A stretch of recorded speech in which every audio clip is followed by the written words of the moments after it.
क्या भगवान राम सच में ऐसे दिखते थे या फिर ऐसे या फिर ऐसे? तो पिछले कुछ समय से यह फोटो काफी वायरल हो रहा है, यह बताते हुए कि जब वाल्मीकि रामायण में से श्री राम जी का डिस्क्रिप्शन एआई को दिया गया तो एग्जैक्टली ऐसा फोटो दिखाया और लोग यह क्लेम कर रहे हैं कि भगवान राम ऐसे ही दिखते थे। अब फोटो तो सुंदर है, तो फिर प्रॉब्लम क्या है? सदियों से चित्रकार और मूर्तिकार ऐसे ही अपनी इमेजिनेशन से ही तो भगवान राम के चित्र बनाते आए हैं। प्रॉब्लम यह है कि वो इमेजिनेशन से जरूर बनाते थे, परंतु वो इमेजिन भी शास्त्र को पढ़कर करते थे। वैसे देखे तो हम ठहरे मृत्युलोक के जीव, और वो भी कलयुग के। भगवान छोड़ो, हम स्वर्ग के छोटे मोटे देवताओं की भी सुंदरता को इमेजिन नहीं कर सकते। आचार्यगण कहते हैं कि हमारे विश्व की सबसे सुंदर स्त्री स्वर्ग की सबसे बदसूरत अप्सरा के सामने भी मेंढक के समान लगेगी। अब ऐसी एक से बढ़कर एक 60 करोड़ अप्सराएं हैं, और उनसे भी ज्यादा सुंदर है कामदेव। और तुलसीदास जी कहते हैं कि ऐसे करोड़ कामदेव भी जब हमारे श्री राम को देखते हैं तो वहीं पर शर्मा बैठते हैं। अब ऐसी अलौकिक सुंदरता को बड़े बड़े ऋषि मुनि और तत्ववादियों की बुद्धि भी इमेजिन नहीं कर पाती। तो ये एआई वीआई की बुद्धि कोई रियल बुद्धि नहीं है, वो कृत्रिम बुद्धि है। एआई का क्या है, उसको इंटरनेट से 21 साल की आजकल की सुंदरी का फोटो उठाना है, थोड़ा मिक्स मुक्स करके लड़के जैसा बनाकर उसको भगवा टठा देना है, बन गए भगवान राम। पर ऐसा नहीं होता ना, भगवान राम ऐसे नहीं दिखते थे। तो फिर कैसे दिखते थे भगवान राम? आइए शास्त्रों से जानते हैं। तो सबसे पहले यहाँ से बात शुरू करते हैं कि यदि आपको स्वयं को शास्त्रों में से भगवान राम का रूप खोजना है, वो कैसे दिखते थे उसके बारे में पढ़ना है, तो आपको कहाँ से पढ़ने को मिलेगा? तो सबसे ज़्यादा आपको पढ़ने को मिलेगा पुराणों में, रामायण में और डिफरेंट स्तोत्रों में। तो उसमें से पुराणों में जब बात करें तो सबसे पहले आपको पद्म पुराण के अंदर सबसे ज़्यादा डिटेल मिल जाती है, क्योंकि उसके अंदर अलग अलग कल्पों की रामायण के बारे में भी डिटेल में बताया गया है। दूसरा आपको डिस्क्रिप्शन मिलता है भागवतम पुराण के अंदर, और भी पुराणों के अंदर थोड़ा थोड़ा छोटा छोटा डिस्क्रिप्शन जरूर है। महाभारत के अंदर भी अलग से रामायण दी गई है, तो ये सारी जगह पर आपको मिल जाती है। और दूसरा है हमारे पास रामायण, डेफिनेटली। तो रामायण के अंदर वाल्मीकि रामायण के अंदर मिल जाता है, तुलसी रामायण के अंदर मिल जाता है, काम्ब रामायण के अंदर मिल जाता है, और 27 और रामायण हैं जिसके बारे में यदि आपको पढ़ना है तो हमारी जो बॉस पुस्तक है वैदिक बेसिक्स ऑफ सनातन संस्कृति, उसका चैप्टर नंबर 10 है शास्त्रों का मूल ज्ञान। उसके अंदर आप इन 10 जो 27 हमारी रामायण है उसके बारे में पढ़ पाएंगे, और किसने किसको बताई है इसके बारे में भी आपको पढ़ने को मिल जाएगा। आनंद रामायण है, अद्भुत रामायण है, रामचरितमानस है, रहस्य रामायण है, भुषुंडी रामायण है, अध्यात्म रामायण है, अगस्त्य रामायण है, लोमश रामायण है, और ये किसने किसको बताई थी। जैसे कि भुषुंडी रामायण ब्रह्मा जी ने काकभूषुंडी जी को सुनाई थी, शिव जी ने माता पार्वती को सुनाई थी। अध्यात्म रामायण अगस्त्य रामायण अगस्त्य मुनि ने सुनाई थी। वैसे ही वाल्मीकि जी ने मार्कंडेय मुनि को सत्योपाख्यान सुनाया था, वो भी एक रामायण है। वैसे सारे रामायण के बारे में इस बुक में आपको 218 नंबर के पेज पर यदि आपके पास ये पुस्तक है तो आप देख पाएंगे। यदि नहीं है तो आपको हम लिंक दे देंगे कमेंट में भी और डिस्क्रिप्शन में भी, आप वहाँ से पढ़ पाएंगे। तो वाल्मीकि रामायण, तुलसी रामायण, काम्ब रामायण और 27 और रामायण है, इन सब के अंदर आपको इनका डिस्क्रिप्शन मिल जाता है। ऑन टॉप ऑफ दैट और वैष्णव शास्त्र भी है जिसके अंदर भी आपको भगवान राम का डिस्क्रिप्शन मिलता है, भगवान श्री कृष्ण का भी मिलता है और अवतारों का भी मिलता है। पर अभी आज के इस वीडियो में हम सिर्फ वाल्मीकि रामायण के अंदर देखेंगे कि वाल्मीकि रामायण के अंदर कौन सी जगह पर डिस्क्रिप्शन दिया गया है। सबसे पहला बालकांड के अंदर यदि आप पढ़ोगे तो उसके अंदर नारद जी वाल्मीकि जी को बताते हैं कि ये भगवान राम कौन है। स्टार्टिंग में ही आता है, जिसको मूल रामायण कहते हैं। जब नारद जी वाल्मीकि जी को बताते हैं कि आपको लिखना है रामायण, तो वो पूरा रामायण उनको पहले से सुनाते हैं, तो उसके अंदर आपको डिस्क्रिप्शन भगवान राम के बारे में मिलता है। उसके बाद दशरथ जी भी सेनापति को बताते हैं अपने भगवान राम, भगवान लक्ष्मण, इन सबके जो गुण हैं, उनके रूप हैं, उनके बारे में ज़्यादा बताते हैं। फिर विश्वामित्र मुनि भी दशरथ महाराज से सब बात करते हैं, तब भी उनका थोड़ा थोड़ा डिस्क्रिप्शन मिल जाता है। अयोध्या कांड में दशरथ महाराज कैकेयी को और अपनी और पत्नियों को भी भगवान राम के बारे में जब बताते हैं, जब रोते हैं कि मैं अपने बेटे से कैसे दूर हो जाऊंगा और ये मुझसे सहन नहीं होगा, तब एक एक डायलॉग के अंदर एक छोटी छोटी डिटेल वो बताते हैं कि मेरा बेटा राम जिनकी आंखें ऐसी है, मेरा बेटा राम जिसके बाल ऐसे हैं, मेरा बेटा राम उससे दूर हो जाऊंगा तो मैं ऐसा होऊंगा, जिसके गले पर ऐसी ऐसी डिटेल्स, ये सब डिटेल भी भगवान राम के बारे में दशरथ महाराज बताते हैं। फिर अरण्य कांड के अंदर मारीच रावण को बताते हैं कि भगवान राम कैसे हैं। जब रावण जाता है मारीच के पास ये पूछने के लिए कि तुम मेरी सहाय करोगे इस राम को हराने में, तब मारीच बताते हैं कि भाई मुझे एक बार मारा है और बंगाल की खाड़ी में भेज दिया है, फिर से मैं नहीं करना चाहूँगा। तो फिर रावण पूछते हैं कि ऐसा तो क्या है इस राम में कि तुम इतने भयभीत हो। तब मारीच रावण को पूरा डिस्क्रिप्शन देता है कि भगवान राम ऐसे हैं, तो वहाँ पे भी आप पढ़ पाओगे। किष्किंधा कांड में सुग्रीव भी वानर सेना को भगवान राम के बारे में छोटे छोटे डिस्क्रिप्शन में बताते हैं। और सबसे बड़ा डिस्क्रिप्शन जो आपको मिलेगा वो मिलेगा सुंदर कांड के अंदर। हनुमान जी माता सीता को बताते हैं कि आप जो आपके पति हैं जो श्री राम, वो मेरे स्वामी हैं, और वो जो मेरे स्वामी हैं उनके बारे में हम आपको बताते हैं, आप सुनिए, जिससे आपको कंफर्म हो जाए कि मैं कोई यहाँ पर आपका दुश्मन नहीं आया हूँ, जो रूप बदल कर रावण नहीं आया हूँ, जो कि रूप बदल कर किसी का रूप लेकर आया हूँ और आपको बता रहा हूँ कि नहीं, मुझे राम ने भेजा है। हम आपको पूरा डिस्क्रिप्शन बनाते हैं, आप सुनिए और आपको पता चल जाएगा कि ये राम की ही बात कर रहे हैं हम। फिर जब सुंदरकांड में हनुमान जी सीता माता को पूरा भगवान राम का डिस्क्रिप्शन दे देते हैं, फिर उसके बाद माता सीता उन पर विश्वास करती है कि हाँ सही है। फिर अब दूसरा बात यह आता है हमारे लिए समझने के लिए कि शास्त्रों में रूप का वर्णन कैसे दिया जाता है। लोगों को लगता है कि रूप का वर्णन कैसे हमको मिलेगा, कोई सेंटीमीटर मिलीमीटर में बताएगा कि उनकी आंखें इतने सेंटीमीटर की मिलीमीटर की थी, उनकी नाक इतनी थी, उनकी हाइट इतनी थी। ये सारी चीज़ें हम एक्सपेक्ट करते हैं कि शास्त्रों में ऐसे उनका वर्णन दिया गया होगा, परंतु ऐसा नहीं है। शास्त्रों में रूप का वर्णन भाव से दिया जाता है। जब कोई भक्त, जब कोई भी लेट्स से उनके भाव के अनुसार, रावण का भाव क्या होगा, रावण का भाव भगवान राम के प्रति अलग होगा, जो कि हनुमान जी का भगवान राम के प्रति अलग होगा, सीता माता का भगवान राम के प्रति अलग होगा, दशरथ महाराज का भगवान राम के प्रति अलग होगा। तो उन सबके भाव के अनुसार वो जब भगवान को देखते हैं, भगवान राम के मुख को देखते हैं, उनकी गति, जिस गति से वो आ रहे हैं उसको देखते हैं, उनके दुश्मन, उनके मित्र, उनके सुहृद, वो जब अलग अलग भाव से वो बताते हैं ना, तो हर किसी अलग अलग जगह पर वे प्रकृति के चिन्हों, रूपों और उदाहरणों से भगवान राम का डिस्क्रिप्शन देते हैं। तो यदि आपको भी उनके बारे में पढ़ना है ना, तो आपको उन्हीं की आंखों से उनके बारे में जानने को मिलता है कि वो भगवान राम को कैसे देखते थे। तो रामायण में भगवान राम का स्वरूप क्या है, उसके लिए जो शब्द यूज़ किए गए हैं, हमारे पास रामायण है, परंतु अभी श्लोक वाइज श्लोक अगर यदि हम शुरू करेंगे तो 1.5-2 घंटे का वीडियो हो जाएगा, जो कि हमें नहीं करना है। हमने उसमें से सारे जो शब्द हैं जो भगवान राम के लिए यूज़ किए गए हैं उसको निकाल लिए हैं और उससे ये प्रेजेंटेशन बनाया है, जिससे आपको इजीली पता चल जाए।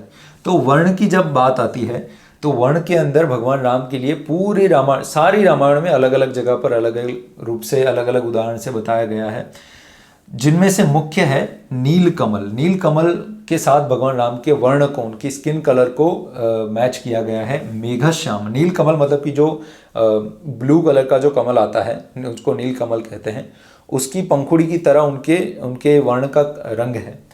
फिर मेघश्याम मतलब कि जो वो वाले बादल जिसके अंदर बहुत पानी भरा हुआ है, जो बारिश होने वाले हैं, वैसे जो श्याम होते हैं, वैसे जो घने बादल होते हैं, वो जो ब्लूइश ब्लैकिश जो उनका जो वर्ण होता है, वो वाला वर्ण होता है मेघश्याम भगवान राम का।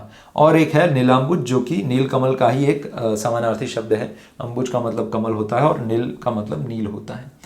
और दूसरा एक आता है कि आपने और फोटोज़ में कहीं कहीं पर यदि देखा हो तो आपको याद होगा, यदि नहीं देखा तो हम आपको बता देते हैं कि कहीं जगह पर भगवान राम को ग्रीन कलर के भी दिखाए गए हैं, हरे हरे कलर के उनकी स्किन है। और इसके बारे में काफ़ी आचार्य भी बताते हैं कि गर्ग मुनि भी कुछ शास्त्रों में बताते हैं कि भगवान कृष्ण का जब जन्म हुआ था तो वो यशोदा मैया से बताते हैं, उनके पिताश्री बताते हैं कि आपके जो ये बेटे हैं वो अलग अलग जन्म में पहले अलग अलग रंग के हो चुके हैं। एक में गौर वर्ण के थे, एक में इस वर्ण के थे, एक में हरे वर्ण के थे, जो कि शुक्र वर्ण के, यानी कि जो लाइट ग्रीन होता है, जो कि एक पैरोट का होता है, पैरोट ग्रीन एक तोते का होता है, वैसे ग्रीन कलर के भी रहे हुए हैं। और इसके सिवा इसका वर्णन हमको मिल जाता है साउथ ईस्टर्न एशियन की जितनी कंट्री की जो अपनी रीजनल जो रामायण है, जैसे कि बाली के अंदर, इंडोनेशिया के अंदर जितनी रामायण है, उसके अंदर आपको ये वाला डिस्क्रिप्शन भी मिल जाता है। और वहाँ पर जो नाटक होते हैं, जो रीजनल रूप से होते हैं, वहाँ पर 4 अलग अलग रंग के भी चारों भाई को बताए गए हैं। जैसे कि जब वो नाटक के अंदर जब भगवान राम आते हैं तो उनको ग्रीन कलर के दिखाए गए हैं, जैसे लक्ष्मण भगवान आते हैं तो उनको गोल्डन कलर के दिखाए गए हैं, जब भरत आते हैं तो उनको पर्पल कलर के दिखाए गए हैं, जामुनी कलर के, और जब शत्रुघ्न आते हैं तो उनको येलो कलर के दिखाए गए हैं, पीले कलर के। तो ये 4 भी अलग अलग भाइयों के रंग है जो इन रीजनल रामायणों में दिखाए जाते हैं। हालांकि हमने जब हमारे शास्त्रों में ढूंढने का बहुत प्रयास किया है, इतनी सारी जगह पर नहीं मिल रहा है। काफ़ी सारे भक्तों के आप्तवाक्य मिलते हैं, काफ़ी सारे आचार्यों के आप्तवाक्य मिलते हैं, परंतु कहीं पर सीधा सीधा शास्त्रों से नहीं मिल पाता इतनी ईजिली। हमें सिर्फ एक जगह पर क्लोजेस्ट जो हमें उसका डिस्क्रिप्शन मिला है वो राम रक्षा स्तोत्र के इस वाक्य में मिल रहा है, जहाँ पर बताया गया है कि रामम दुर्वा दलम श्यामम, जैसे जैसे दुर्वा दल होती है, दुर्वा की जो घास होती है, उस घेरे हरे वर्ण का जो वर्ण है वो भगवान राम का है। वो क्लोजेस्ट हमको ये वाला मिला है, कहीं और पर हमें दूसरा कोई भी डिस्क्रिप्शन ऐसा नहीं मिला है जहाँ पर हरे कलर के भगवान राम को बताए गए हों। तो हो सकता है ये कल्प भेद हो सकता है या फिर वो युग भेद हो, डिपेंड्स, हमें पता नहीं है इसके बारे में अभी। यदि कुछ भविष्य में मिलेगा तो उसके बारे में हम वीडियो बना देंगे।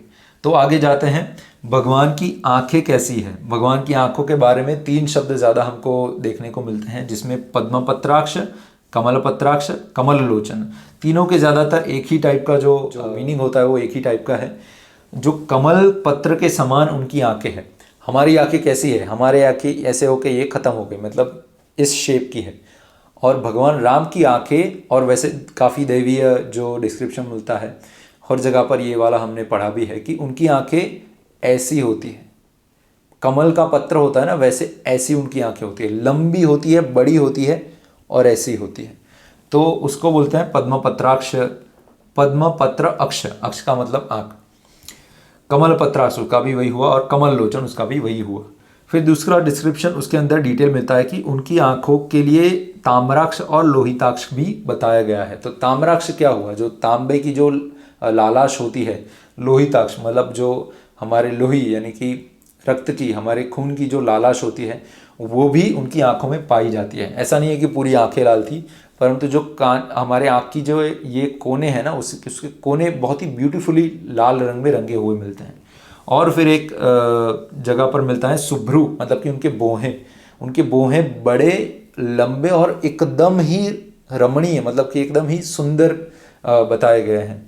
तो ऐसी हैं भगवान राम की आंखें। फिर आगे उनकी नासिका के बारे में, नाक के बारे में बात की जाती है, तो उनके बारे में शब्द मिलता है चारु नासिकम।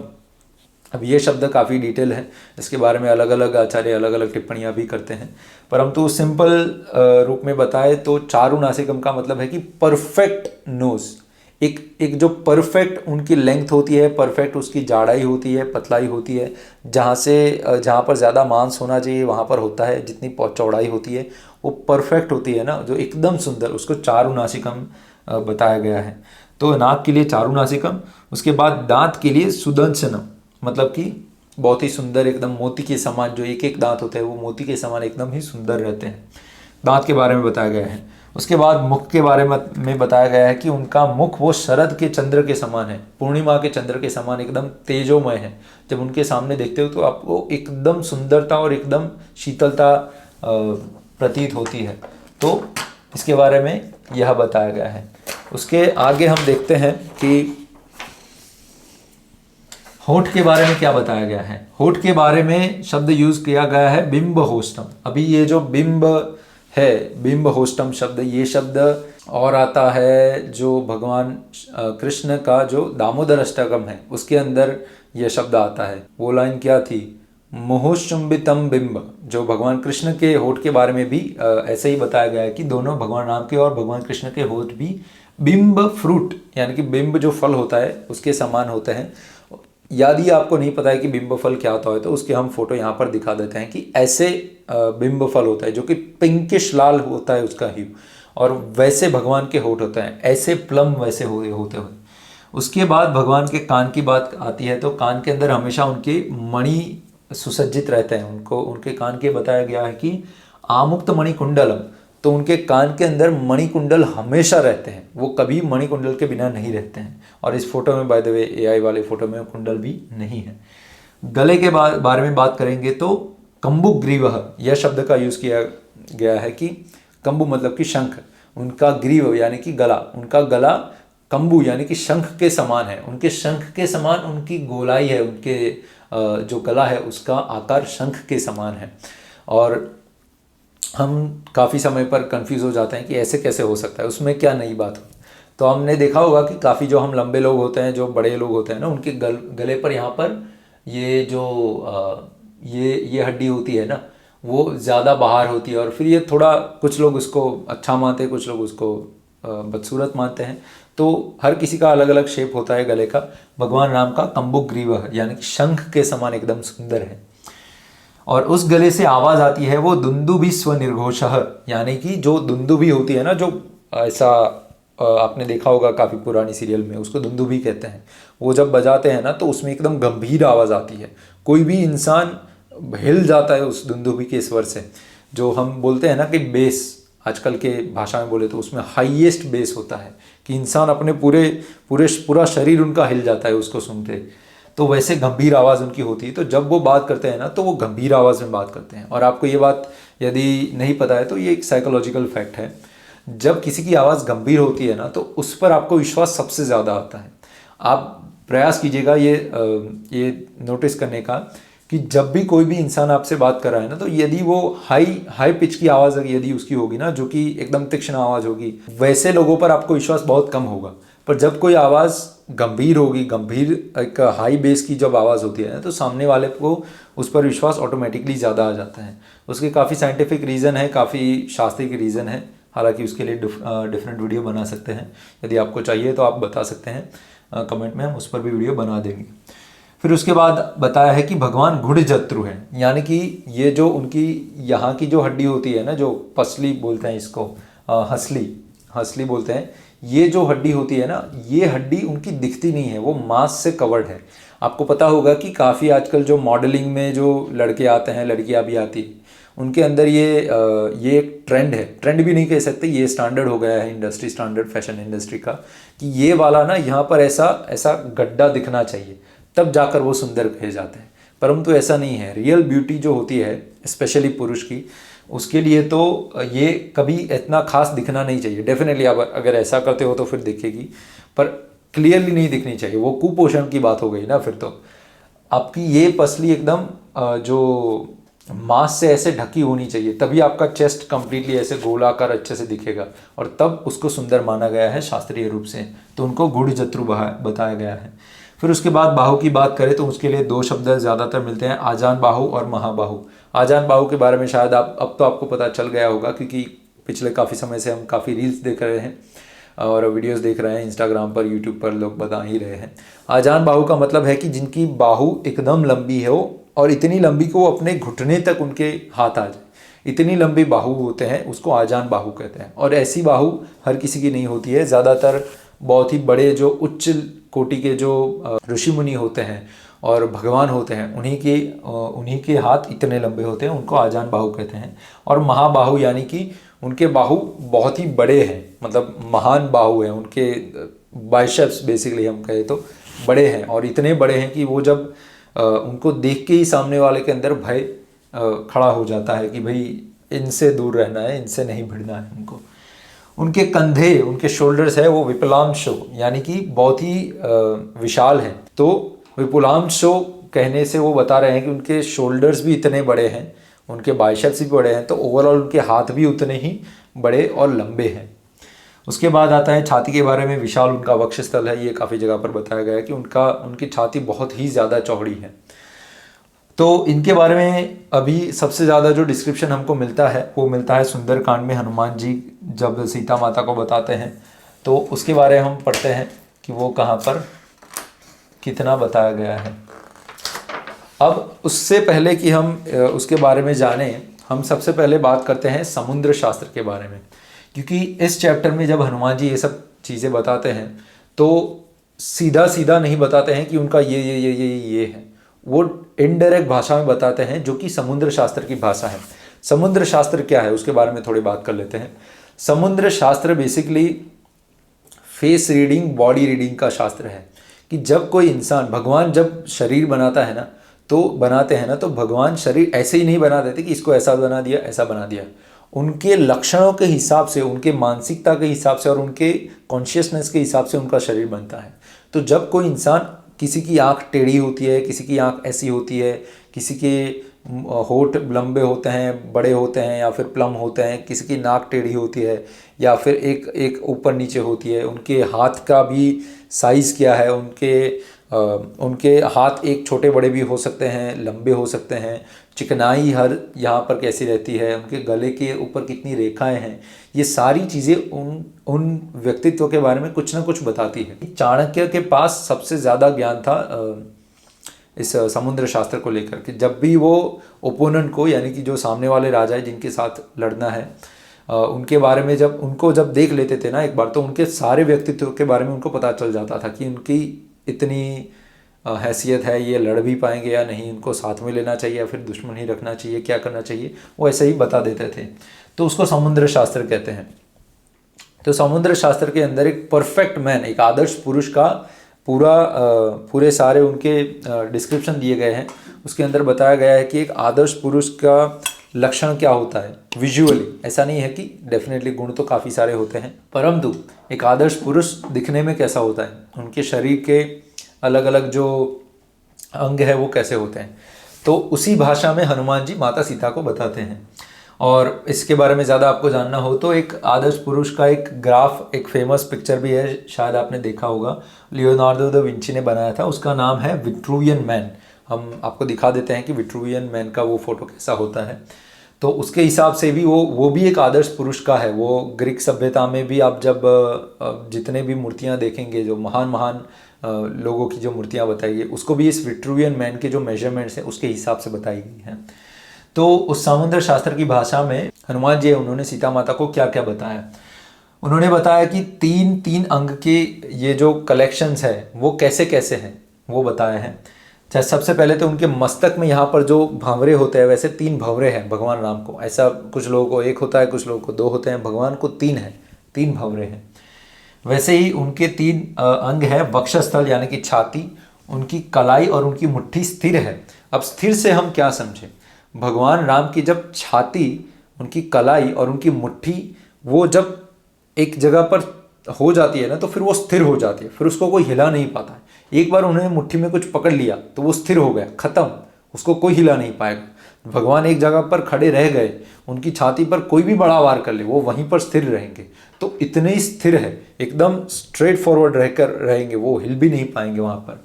तो वो भगवान के 3 अंगों के बारे में बता रहे हैं जो कि स्थिर है। भगवान के और 3 अंग हैं जो कि लंबे हैं, भौहें, भुजाएं और इंद्रिय। उनकी भौहें हैं जो वो एकदम लंबी लंबी है, उनकी भुजाएं हैं आजान बाहु वो भी लंबी है, और उनकी इंद्रिय भी जननेंद्रिय होती है वो भी एकदम लंबी है। फिर 3 और अंग है जो कि समान है, जो कि है केश, उनके अंडकोश और उनके घुटने। ये समान स्तर के होते हैं। अब लोग पूछेंगे कि भाई घुटनों में समान होने में क्या नई बात है। नई बात है, हर किसी के समान नहीं होते हैं। वैसे विजुअली ज़्यादातर लोग ये चीज़ें नोटिस नहीं करते हैं, पर जब आपने इसके बारे में सुना होगा फ्लैट फीट, आपको पता हो तो हमारे पैर के नीचे थोड़ी जगह होती है, अगर किसी की नहीं है ना तो उसके फ्लैट फीट हो जाते हैं। उसके हिसाब से उसके घुटने और उसके जो पैर है ना वो ऐसे हो जाते हैं। फिर उसके बाद उसके घुटने ऊपर नीचे हो जाते हैं। फिर उसको काफ़ी सारी फ्यूचर में बीमारियां भी होती है। बीमारियां मतलब कि फिजिकल प्रॉब्लम्स भी होती है। तो भगवान का ऐसा नहीं है, भगवान के एकदम स्ट्रेट फॉरवर्ड है और एकदम समान है। उनके 3 अंग है जो उभरे हुए हैं, उसमें से वो 3 हैं वक्षस्थल, नाभि अग्र और उदर। वक्षस्थल यानी कि उनकी छाती उभरी हुई है एकदम ही हमने बताया ना आगे यहाँ पर कि वो उनकी जो छाती है वो काफ़ी बड़ी है, उनका चेस्ट का जो पार्ट है काफ़ी विशाल है। और उसके बाद उनकी नाभि अग्र, नाभिका का जो कॉर्नर है जो नीचे आने वाला वो भी उभरा हुआ है, ये भी शास्त्रीय लक्षण है। और उसके साथ ही उसी के नीचे उदर है वो भी उभरा हुआ है। अभी देखिए आपको यह पता होगा कि आजकल के लोग क्या करते हैं, अपने बेली फैट को यहाँ से हटाने में बहुत ही मेहनत करते हैं कि अरे ये वाला हमारा बेली फैट नहीं हट रहा है, कितना भी करे, मतलब 6 पैक बन गए पर यहाँ पर तो थोड़ा रह ही रहा है। वो नेचुरल है, उसको हटाना नहीं चाहिए। वो शास्त्रीय रूप से, जो सामुद्रिक शास्त्र के रूप से भी वो बहुत अच्छा है। आप देखेंगे ना तो पहले के आजकल बॉडी बिल्डर हुए हैं जो जिम के हैं, उनका ये जो वी शेप, वी टेपर और वो जब रहता है एकदम ऐसा छोटी से छोटी एकदम इतनी करने का प्रयास करते हैं, मतलब कि एकदम छोटी कमर हो जाए और ज़रा भी ये जो फैट है ना वो 0 फैट पर चले जाए। एकदम पानी भी पीना बंद कर देंगे, सॉल्ट लेना बंद कर देंगे, सब कुछ बंद कर देंगे, तो एकदम वी टेपर पाने के लिए। तो ऐसा नहीं है, जो नेचुरल है, अखाड़ा वाले जो हमारे ओरिजिनल बॉडी बनाए हुए हैं अखाड़ा से, गदाओं से और इन सब चीज़ों से, तो उनकी बॉडी आप देखना, आपको वहाँ पर पता चलेगा कि उनकी बॉडी में नेचुरली उदर के पास कुछ फैट तो हमेशा रहेगा, वो एकदम नेचुरल है, उसमें कोई प्रॉब्लम नहीं है। भगवान राम की भी थी, तो आप चिंता मत कीजिए। तो वक्षस्थल, नाभि, अग्र और उदर वो थोड़े उभरे हुए हैं। अब लालिमा है उनके 3 अंगों में, एक नेत्रों के कोने में, जो हमने आगे बात किया ताम्राक्ष नेत्रों के ये कोने हैं, उसके अंदर थोड़ी थोड़ी लालिमा है और बहुत ही सुंदर लालिमा है। नख उनके हैं, उसमें लालिमा है। हाथ पैर के जो तलवे हैं, इसके तलवे और पैर के जो तलवे हैं वो भी एकदम लालिमा को धरे हुए हैं। फिर उनके 3 अंग नहीं कह सकते वैसे, पर वो गंभीर है, जो कि उनका स्वर, उनकी आवाज़ एकदम गंभीर है, एकदम गंभीरता से वो बात करते हैं।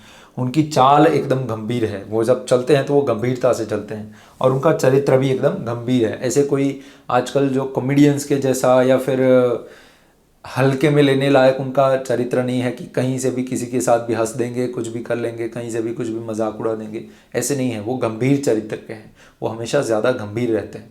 ऐसा नहीं है कि सिर्फ गंभीर मतलब कि कभी हंसते ही नहीं हैं, कभी कुछ और इमोशन ही नहीं दिखाते हैं, ऐसा नहीं है। गंभीर है यानी कि जो एकदम फ्रिवलस वे में जो लोग करते हैं ना, ऐसे नहीं है। वो गंभीरता से हंसते भी है ना, तो उनकी स्माइल भी एकदम मध्यम सी रहती है, और वो इतनी सुंदर रहती है कि उस मध्यम सी स्माइल को देखकर वो जो 1 करोड़ हम कामदेव की बात कर रहे हैं ना, वो वहीं पर बेहोश हो जाते हैं, इतने गंभीर है वे। फिर 4 अंगों के जो समूह की बात आती है, उसके अंदर उनका गला, पीठ और दोनों पिंडलियाँ, गला, पीठ और उनकी पिंडलियाँ, यानी कि हमारे जो काफ के नीचे का पार्ट है वो, उसको पिंडलियाँ कहते हैं, वो छोटे हैं। पीठ उनकी छोटी है, ऐसा नहीं है कि छाती तो बड़ी है पर वो उनकी पीठ भी इतनी बड़ी है तो ऐसा शेप, पियर शेप हो जाएगा, ऐसा नहीं है तो ऐसा ही। यहाँ पर भी छोटा है और फिर थोड़ा फैट बढ़ता है यहाँ पर, वैसे उनकी पिंडलियाँ भी छोटी है। फिर उनके कपोल, भुजाएं, जांघें और घुटने बराबर हैं, तो ऐसा नहीं है कि यहाँ से कुछ ऊपर नीचे है या फिर एक ऊपर है एक नीचे। उनका कपोल भी एकदम बराबर है, बड़े हैं। उनकी भुजाएं भी एकदम सिमेट्रिकल है। सिमेट्रिकल फेस के बारे में आप गूगल कर सकते हैं कि सबसे सुंदर फेस ना उसको माना जाता है जो सिमेट्रिकल हो, उसके फेस के इस साइड का और इस साइड का सेम हो। आप सर्च कीजिएगा, ज़्यादा आपको डेप्थ में पता चलेगा। वैसे ही बॉडी में भी सिमेट्रिकल जब आपको मिलता है ना बॉडी, उसका मतलब है कि उसकी दैवीय बॉडी है। हर किसी का बॉडी आपको सिमेट्रिकल नहीं मिलेगा। जिम में यदि आप गए हो कभी तो आपको पता होगा कि लोग बोलेंगे कि बॉडी डिस्मॉर्फिया हो गई है, यानी कि एक चेस्ट थोड़ी ऊपर चली गई, एक थोड़ी नीचे चली गई है, और एक कंधा बड़ा होगा, एक थोड़ा छोटा है, एक बाइसेप बड़ा है, एक छोटा है। तो ये जो डिस्मॉर्फिया, जो समानता नहीं होती है ना दोनों अंगों में, वो नेचुरल है। हम लोग भगवान नहीं है कि हमारी सब समान रहेगी। भगवान का बराबर रहता है, समान रहता है। उनकी जांघें, घुटने, भुजाएं सब कुछ बराबर है। उनकी 4 प्रकार की गति है, 4 प्रकार की उनकी चाल है, उसके बारे में बताया गया है। उनकी एक चाल है सिंह की तरह, वो चलते हैं तो कुछ समय, मतलब डिपेंड करता है कि कहाँ पर चल रहे हैं, किस सिचुएशन क्या है, ऑडियंस क्या है, किससे बात करने जा रहे हैं, उसके अकॉर्डिंगली उनकी 4 प्रकार की मुख्य गतियाँ हैं। एक है सिंह की तरह, एक है बाघ की तरह, एक है हाथी की तरह, एक और सांड की तरह। दुश्मन है तो अलग तरीके से चलेंगे, परिवार वालों के साथ अलग तरीके से चलेंगे, जो दरबार है उसके अंदर अलग तरीके से चलेंगे, वैसे अलग अलग चाल से चलते हैं। उनकी हाइट क्या है? 4 हाथ। 4 हाथ मतलब क्या? 4 हाथ आप इंग्लिश में बात करें तो क्यूबिट बोलते हैं। यहाँ से यहाँ का जो है उसको क्यूबिट बोलते हैं।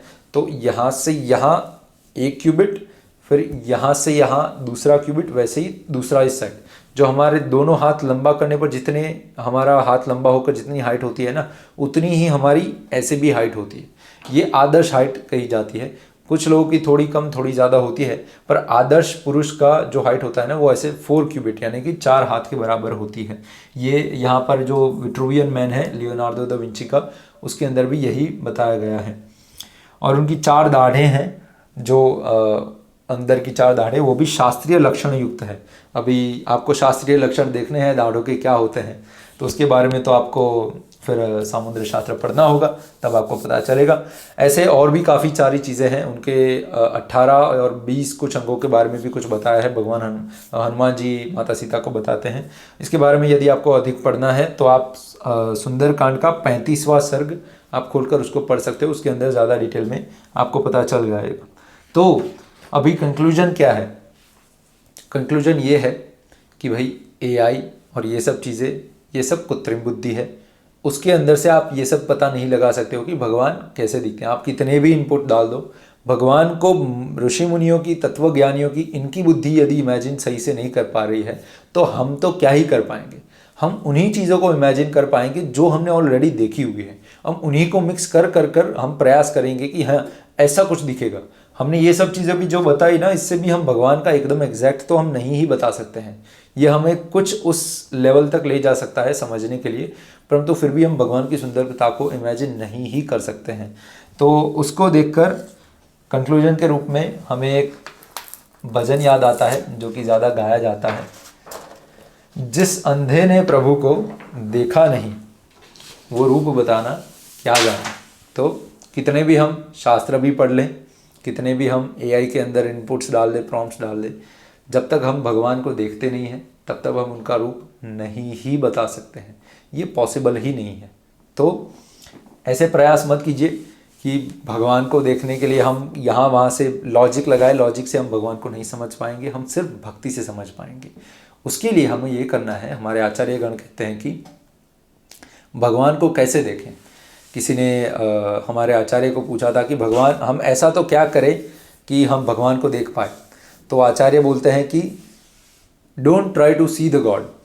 ऐसा प्रयास मत कीजिए कि मैं भगवान को देख लूँ, भगवान को देख लूँ, ऐसे प्रयास मत कीजिए।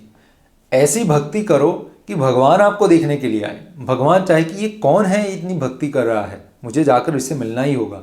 पॉसिबल ही नहीं है कि मतलब इसको मिले बिना मैं रह पाऊँ। तो भगवान ही आपको मिलने आ जाए, भगवान ही आपको देखने आ जाए, ऐसे आप भक्ति करो। तो आचार्य के कथनों को हमको सुनना चाहिए। भक्ति ऐसे करो भगवान राम की कि भगवान राम स्वयं आए आपको दर्शन देने के लिए। फिर आपको देखने जाने की ज़रूरत नहीं है, भगवान स्वयं दर्शन देने आएंगे। तो आज के लिए बस इतना ही। तो फिर मिलते हैं अगली बार। तब तक क्या, दाल रोटी खाओ और हरि गुण गाओ। राधे राधे गोविंद राधे।